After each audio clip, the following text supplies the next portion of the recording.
अस्सलाम वालेकुम नाज़रीन। 2 दहाइयों तक अरब पति अफराद की फहरिस्त पर राज करने वाले अमरीका की हुक्मरानी का खात्मा हो गया। फ्रांस से ताल्लुक़ रखने वाले बर्नार्ड आर्नल्ड दुनिया के अमीर तरीन शख्स बन गए। फोर्ब्स की जानिब से जारी नई फहरिस्त के मुताबिक लग्जरी ब्रांड VMH के मालिक बर्नार्ड आर्नल्ड $188 अरब के असासों के साथ दुनिया के अमीर तरीन शख्स बन गए हैं।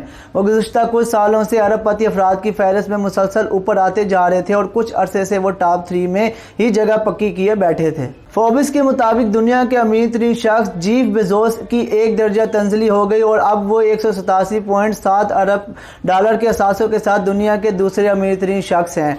टेस्ला और स्पेस एक्स के बानी एलोन मस्क $151.2 अरब के साथ तीसरे, माइक्रोसॉफ्ट के बानी बिल गेट्स $126.3 अरब के साथ चौथे, जबकि फेसबुक के बानी मार्क ज़करबर्ग $118.5 अरब के साथ 5वें नंबर पर हैं। इसके अलावा सरमायाकार वॉरेन बफेट छठे, गूगल के शरीक बानी लैरी पेज 7वें और एपल के मालिक लैरी एलिसन दुनिया के 8वें अमीर तरीन शख्स हैं। ये वो 8 लोग हैं जो सेंटी बिलियनियर्स हैं, यानी इनके असासों की मालियत $100 अरब से ज़ायद है। गूगल के दूसरे शरीक बानी सर्जी बर्न दुनिया के 9वें अमीर तरीन शख्स हैं, लेकिन इनके असासे $99.6 अरब होने की वजह से वो सेंटी बिलियनियर्स की फुर्सत में शामिल नहीं हैं।